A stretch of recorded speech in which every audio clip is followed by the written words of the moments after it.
Hello, you wonderful people, and welcome to another episode of Super-Fanta-Fi. This being a show where we talk about TV shows of the supernatural, fantasy, and or science fictional genre. For today's episode, I'm going to talk about Quantum Leap Season 2, Episode 2. A lot of really interesting things went down in this episode, so let's break it down. Well, first and foremost, let's focus on this particular leap. Ben is in the body of a bank teller named Lorena, and obviously for Ben, it's just like, Ben actually has it rough. I mean, to be fair, it happened in season 1, but now it's happening in season 2, where it's just like, at the end of every leap, you're getting quite the revelations. You know, whether it's obviously previously it's like, hey, you found out something, you're getting your memories back, so on and so forth. This time it's like, cool, you just found out it's actually been 3 years, and for you, it hasn't felt like that. It's only been one leap. So, I mean, I guess it's the timey-wiminess of it all, where it's just like, oh yeah, you went on your adventure, but it's like, it also makes me wonder, and this is me just like, wondering, like, does that mean, technically speaking, for Ben, that did something happen in that time frame between the season finale when he leaped to where we got at the beginning of the season? Like, was there actually something going on there that maybe Ben just doesn't remember, or maybe something like that happened? Or is it just a timey-wiminess thing of, oh yeah, I ended up in this leap, but like, it technically took me 3 years, but it's only been a day for me because of the timey-wiminess of it? I mean, I'm curious how they'll handle that. Like, it just seems like it's just going to be handled as timey-wiminess, but it'd be interesting if they were like, no, actually, there's actually a lot that went down specifically for you, Ben, but maybe you just don't remember. But it's probably just going to be shuffled off. It's just, yeah, timey-wiminess. I'm fine with timey-wiminess. I've watched enough time travel stuff to be like, yes, I'm perfectly fine with timey-wiminess. And I'm going to stop saying the word timey-wiminess so much. But nevertheless, I think that's kind of rough to deal with, but you don't really have time to really, settle into it too much because, hey, the bank's about to get robbed. At first, when I saw one of the robbers, I was like, isn't that Andy Bean? And sure as hell is. The thing, like, I know he's in Power because I know, like, because my mom is a big fan of the Power franchise. But, like, the thing I best know him from is playing Swamp Thing. Well, the human version of Swamp Thing. But either way, tangents and all that side. So it's a bank robbery situation, and as Lorena, Ben kind of has to step up. I mean, luckily Ian was able to kind of get the imaging chamber back online. It's like, cool, got to quickly break down everything that happens because this bank robbery goes super sideways. 8 people end up dead, so we need to get these bank robbers out of here before the police show up.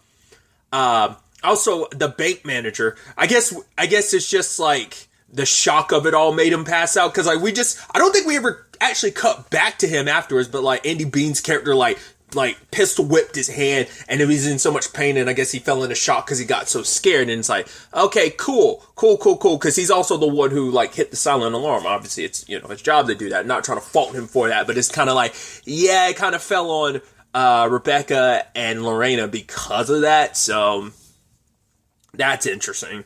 But either way, the complicated thing about this particular bank robbery, it turns out, hey, Rebecca's brother Sean isn't, he's a part of this. And obviously you're like, okay, so this is going to be about their complicated relationship because he's always been the person that's like, hey, he's trouble's always found his way to him because, hey, he leaves behind a job to do like a get rich quick scheme. He's always asking her for money. So it's just like their relationship. And she kind of says like after, like they had such a good relationship, but the moment she went off to college, I guess it's like, I don't think it really came up too much about their parents. So I guess like their parents aren't alive because she kind of talks about it near the end of like, yeah, it's always just been us, kind of like the world's kind of done nothing for us. Like we just had to look out for each other. So it's probably a thing of you left me alone. Like all I've ever had was you. And then, you had this life, you kind of built a life for yourself. But me, I've kind of stumbled throughout life. But all I've ever gotten was your resentment and judgment about like, oh, this is what I did wrong. And it's like, that's why he didn't even come to her 6 months ago when things were bad. He was living on the streets and she didn't even know that. But it's like, yeah, that's why he's with Andy Bean's character because it's like, yo, like he helped me because he's like, yo, like, you couldn't even help out your own brother. I'm the one that fed him. I'm the one that took him off the streets. But she's like, wait, you were on the streets? I had no idea. But it's like, you would have just judged me and criticized me and told me how everything I was doing wrong in my life. So rather, so sadly it is a situation of pride getting the best of him in that regard. And for her, it's like, if I'd known things were that bad, but even she admits, like, I probably would have just chastised him about it. And it is sad, like, it took these circumstances for them to finally come together, because, and she even says, I thought it was this beautiful line where she was like, I was so focused on the gap between us, how we aren't the same as where we were. But the fact is, like, you're my brother, and we're in this together. We've kind of always had each other's back in this world, so no more me just chastising you. Like, we'll get through this together. We'll find a way forward together, because it's always just been us, looking out for each other. So there was some part of my brain that slightly thought this. It wasn't like a consistent thought, but there was a slight part of my brain being like, you don't think she's in on a robbery? But I'm like, I don't think so. I'm surprised they didn't make this part of the episode, but I think it's a good thing, where, like, Lorena kind of stepped, maybe it's because she's kind of like a senior member of the staff, so, like, no one's going to chastise her, but, like, I'm surprised no one at any point in time was like, hey, is Lorena actually working with the bank robbers, because she's trying to actually help them get away? But it's like, to be fair, it's like, no, she's actually trying to get them out of here so none of us die. So I think everyone just kind of quickly understood that, because no one tried to be like, oh, the hero or whatever. No one tried to chastise her, because I feel like if this was like a bank robbery movie or something, you would have had someone, for one, no one stepped up to try to be a hero, so that's good, because Lorena was kind of handling all that, but, like, no one, like I say, questioned her. Maybe if it was because Rebecca's the only person on the staff we really who's more of a character, because everyone else is kind of a background character. So, like, there's no one, like, because other than, like, the bank manager, none of the other people have, like, our lines or, like, background characters in that capacity. So maybe if one or two of the other characters were, like, characters that we got to know a little bit, like, then it probably would have been a storyline like that. But once again, there's a lot to cram in, where we're dealing with the bank robbery and solving that, as well as everything present day, which we'll get to in a second. Life is pretty unfortunate, like, how things kind of play out, because just as Ian was giving Ben the code to open up the vault so they can get the money and then bounce, oh, cool, Ian got yanked out of the image chamber at the last digit, so Ben had to guess, so Ben guessed, luckily got it right, because it's like, I forgot the reasoning, but he was like, oh, it's a significant number for him and Addison.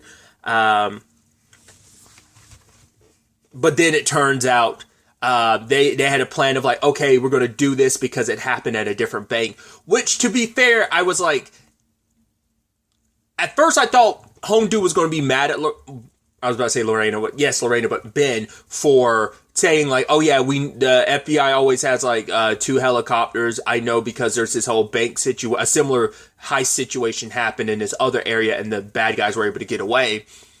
I thought that would have been an issue, and you could tell the FBI agent in charge was kind of rubbed the row when he's like, oh, great, the last thing we need, the more people who know about that, the more people can try to do something like that. So I think that particular thing, because it had to be a thing of, because Ben had to mention that last part of, like, they know because this happened before, the show, like, no, we're not stupid, we're not making it up, they know enough to know ahead of time of, like, yes, you do have an extra chopper so they can get away. But I think it's like, right, if either this guy was playing like cowboy and was like, no, I'm not about to let these bad guys get away, or it was more like a situation of, like, right, we can't let another, maybe he has something to do with that previous robbery, where it's like, maybe he was the FBI agent in charge of that, and they let the bad guys got away and they never caught them, and so he wasn't about to have another mark on his record, or it's just a thing of, well, whether it's a personal mark on him or whether it's a personal mark on the FBI, yada yada yada. Like, we don't know for sure, but, like, understanding his reasoning why he was like, all right, let's go in, because apparently in the original timeline now, that's no longer just 8 people dying now. Basically, gunfight ensues, gas mains get hit, and boom, everyone dies in an explosion. So it's like, cool. So the pressure's on for Ben to kind of make sure this all works out. Luckily was able to convince the robbers to put them in, like, a conference room, which there's, like, drywall there. There was no, like, completed construction. So I love that Rebecca's like, oh, I could do the wall thing for you because you're, like, 70. And she's like, Ben's like, I could do it. I'm in my 80s. because she was like, oh, you're in your 70s. And she's like, oh, I do Pilates, so it's fine. And everyone's like, what? And so it's because it's that thing of like, obviously Ben carries over every experiences from everything else, because obviously it's still his mind and his consciousness traveling into these bodies, but there's still that thing of, it's something I think they tackled a little bit in season 1, but I don't think it really came up too much of like, right, you're still in the body. You just because you know how to do something doesn't necessarily mean the body can reflect that. But I think it might be a situation of like, well, Ben knowing just the right spots to hit in the drywall, or maybe but it's like being able to, I don't know, I think breaking through drywall would be a little easier than I think people, maybe it's harder than I give it credit for, I've definitely punched through drywall, but to be fair, I've got anger issues, so that was a adrenaline-filled situation that led to me punching through drywall. But either way, that's a story for another day. So part of me wonders, like, was it just adrenaline in this case of like, yeah, but it's just like Ben was just so matter of fact of like, oh yeah, Pilates, so it's just, but once again, they don't really get into it, but I am curious, like, is that supposed to imply like, even though he's in like an older lady's body, it's still like Ben's strength behind it. I don't know. Why get so caught up in the details? But they make such a point of it that I just can't help but get caught up in the details because I think that's interesting. Is there a real explanation for it? Is it really worth diving into? Most likely not, but I just think it's interesting. Maybe like there's like a scientific reason behind that. It's like, yeah, you are an older lady being able to just kind of punch through drywall and just kind of kick your way through. Because I guess it's like, once again, it's still like, even then, it's like you are Ben's, maybe the argument is like Ben's consciousness being in the body means he kind of unlocks that body's full potential, I guess, if you look at it from like I said, science fictional standpoint. Whatever the case may be, all the hostages were able to get away, and Home Dude steps in, and it's like, we really, like, because he's the one that was constantly threatened throughout the episode. I'll kill you, give you the count of 4, and anyone's still standing up, I'll shoot you. Rebecca, hey, Sean, don't worry, you're not going to have to shoot your sister. I'll do it for you to the count of 3. Well, before he even had the chance, Sean ended up shooting him to protect his sister. But for her, it's like, I'm going to protect you. The cops are coming in. The other dude got caught. What I'm going to do is I'm going to say I shot him, self-defense situation, and you'll be okay. It's like, because for him, Sean was about to take his own life because he felt like, right, it doesn't matter. My life is over the moment I go to jail. But for Rebecca, it's like, well, no, it was Ben. No, it's like, you still have someone waiting for you on the other side. That, that's something you can live for. Like, that's, you can make it through anything as long as you got someone on the other side waiting for you. And Rebecca's going to be there waiting for him. But it turns out Sean didn't let her take the fall for it. He's the one that's like, no, I did it. And so it still was classified as self-defense, and he did spend like 5 years in jail. But beyond that, you can at least hope that they were able to repair their relationship and find their way forward despite everything. So, and Lorena at the end of the day got to go home and see her grandchild that was recently born. So, that was really sweet, especially how that ties in for like Rebecca and Ben's situation, because Rebecca talked about the fact is that it's like you blink and it's almost like a different lifetime. Just once again, like her experiences with Sean were just like, we were so good at one point in time and it's almost like a completely different life now. And it's like, Ben's like, yeah, I know what you mean. And she's like, what? He's like, yeah, a grandchild and everything. It's like, but obviously for Ben, he blinked and 3 years passed. So, and that's before he even gets filled in about everything. Got filled in on some of the details. Like, yeah, we had a funeral. Ian's like, yeah, I sang Amazing Grace. It was beautiful. And it's like, really, Ian? Now's not the time. They kind of be flexing about, yeah, like I brought the house down with like, doing my thing at your funeral. Because, yeah, they thought he was... Now, we also get more details because they thought Ben was dead. So they searched for 2 years, and so a year or so has just been the aftermath of all of this. Because at the beginning of the episode, Ian went up and got everybody. Now, we hear from Magic that he's no longer a government official. So I don't know if that was like a you were fired thing, like when the program was shut down, or whether he just walked away. It seems like he... was getting some earrings as a gift for someone. So stuff on the romantic department.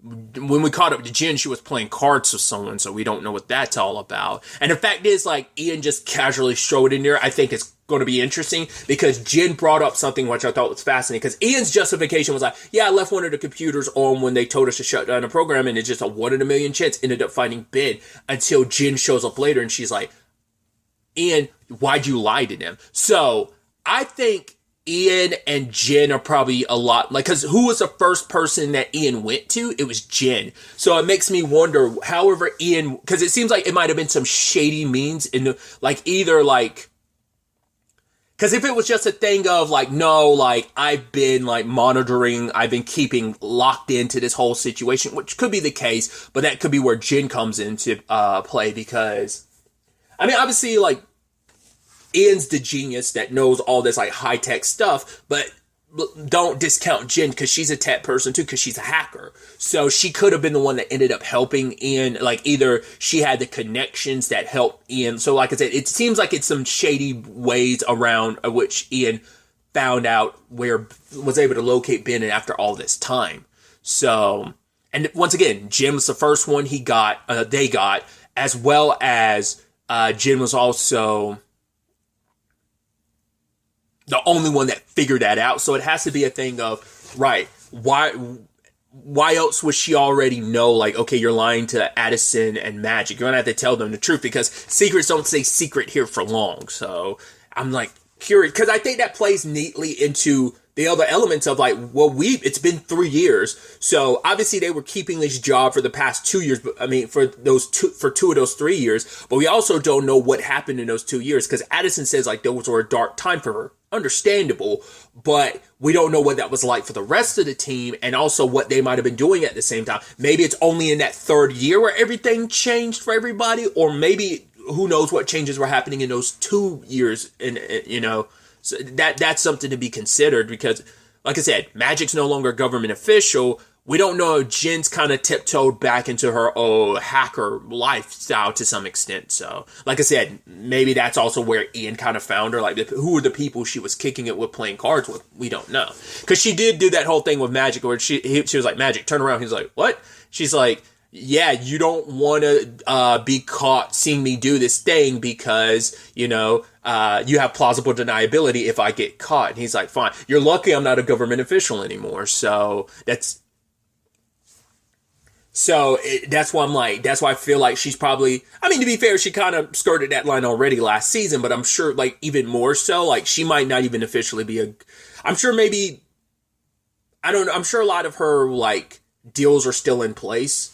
Like, I don't know if she's fulfilled the obligations of, like, because wasn't it Magic that set up her deal where it's like, because he's the one that got her, wasn't he the one that got her out, like, you know, for her hat? Like, she went white hat instead of black hat, right? So, I don't know if those elements, if that's still applicable, or whether she still has, like, governmental obligations on, like, her situation, or whether those kind of got severed the moment Magic was no longer there. Like I said, the program got shut down, but we don't know whether Magic left of his own volition or whether he was kind of forced out. That's what we're unclear about. But the biggest thing of all is Addison. And I kind of had a feeling it was probably going to be something like this. Turns out she's moved on. She's met a new guy. Was it his name Thomas? Who's played by, I'm going to butcher the actor's last name, but it's Peter Gaudiot. I'm probably like butchering it.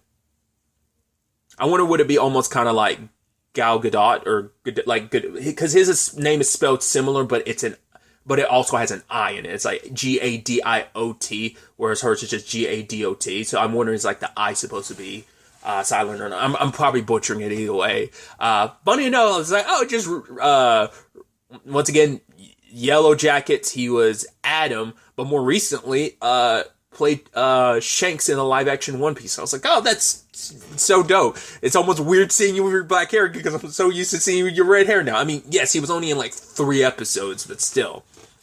It's just kind of weird seeing you back with your like black/brunette hair. But either way, I'm assuming Addison went back to military duty because she's part of some, like, it seems like a military training program. So whether she officially went back into more like, oh, I'm going on missions capacity, or whether she's just like a training officer, it's unclear. But her and Thomas are both military. They're both soldiers. So he's part of the DOD. So once again, she talked about those 2 years being a rough time for her, a dark time, the darkest time in her life, because at least Ben's circumstances being what they are, at least she was with Ben every step away from the moment he first leapt to the end of season 1. It's like, I was by your side. So at least I was able to be yes, there were some kind of scary points of like, we don't know if you made it or not, but now it's like, hey, at least I've been by your side. Those 2 years of not knowing. That's also the complicated thing of like, sometimes knowing isn't always the best thing either, but at least you're not always thinking about the worst case scenario. But like I said, even finding out doesn't always heal you. It's like, okay, you're not sure of whether this person is gone or not. Finding out the answer of like, yes, they are gone doesn't make that any easier.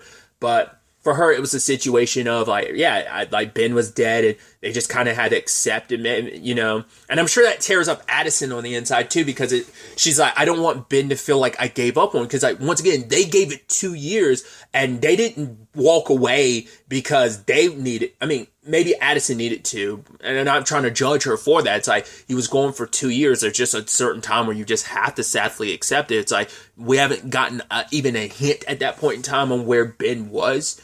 And so, especially because she said it herself, she was in a very, very dark place, and Thomas ended up being the one that kind of pulled her out of that dark place. I mean, the rest of the team is tight with him, so we have no idea, like, maybe he took over at some point in time and took over the operation in that 2 year period. Maybe that's how they came associate with him, and it's only in that third year that him and Addison started having feelings, that she was able to kind of finally move forward. So, and now it's a rough thing for her, because obviously going back, it's like, right, that's my ex-fiance, I've moved on, you got those conflicted feelings, but also the last time you were associated with this program, you were in a very, very, very dark place, so you don't want to tread back into that darkness. And so when the rest of the team is so understanding of like, yeah, I understand, like, we're not asking you to come back, you've moved on in your life, we understand. She was kind of hoping like, right, that like, it's them being so understanding was such a complicated thing for her, because it's like, you guys aren't really pushing or fighting me. And Jen's like, none of us will, unless the fact is you think we would must mean that you kind of want us to, because it's an amalgamation of just guilt of just like, right, Ben is in there, he's in danger, and I would never forgive myself, because regardless of me moving on, I now know he's alive. And if I walk away and something happens because I wasn't here, like, at least by his side at the end, or at the very least be there to make sure, like, it's like I could have made the difference. If I was here, maybe whatever could go wrong wouldn't have gone wrong. So it's that what if scenario playing out in her head. But also, once again, this is someone you cared about. Like, despite you moving on, you only moved on because you thought like, oh, like, he might actually be gone, that there's no hope, that he was no longer out there. But it's like, no, he was out there, and he's back now, and it's just seeing his face again, just, I think, made all that come back. And Thomas is like, no, I understand. This is someone you love. This is someone you care about. I'm secure in what we have. So I understand you want to stick this through, because she's like, as a soldier, I got to see this mission through, which she's like, I'm a soldier too. So I understand we don't leave anyone behind. But that's also tying into what I was bringing up before, where it's like, man, Ben's catching all the bad news back-to-back episodes. And once again, he always kind of gets some, like I said, I brought up at the beginning, he always gets some revelation just as he's about to jump. So he's about to jump and he's talking to Addison, and it's like, he's like, oh, I'm so glad, like, you know, it's been 3 years, but it's like, I can't even imagine how hard it was for you. And because she knew immediately, she's like, Ben, all he's going to have to do is look at me and he'll know. And she didn't even have to say anything. And looking at her, he was like, oh, yeah. He's like, I get it, but it still doesn't make it any easier. And you can see the pain in her eyes with the revelation on his face. It's like that face being the last thing you see as he's leaping. It's just like, that's a pretty rough place to kind of end the episode on. So it's like, cool. I mean, you still got the team by your side, but once again, he's got to be filled in on everything that happened the past 3 years. And especially if he keeps working with Addison, you know, that's going to be a rough, awkward situation next episode. I wonder, is him and Thomas ever going to meet? Like, is Thomas ever going to end up in the imaging chamber or whatever? He did kind of, like, was able to kind of field some of the issues, like, because the FBI are the ones who showed up, I think they were, because he called the head of the FBI and, the kind of get home dude to back off the team, but they're still not back in an official capacity, so he's probably going to be able to kind of push that off for only so long before, like, the government really gets involved. I'm curious the program's probably going to be, like, brought back online now that they know that Ben's alive and they're able to track him down.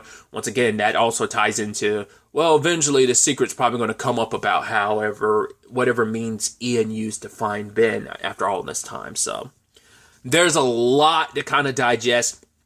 We'll ultimately have to wait to see where all of this ends up taking us going forward into the next episode. But really, that's all I wanted to talk about. Until the next time we meet, be happy, be safe, live life to the fullest, and enjoy it. Good day, and goodbye.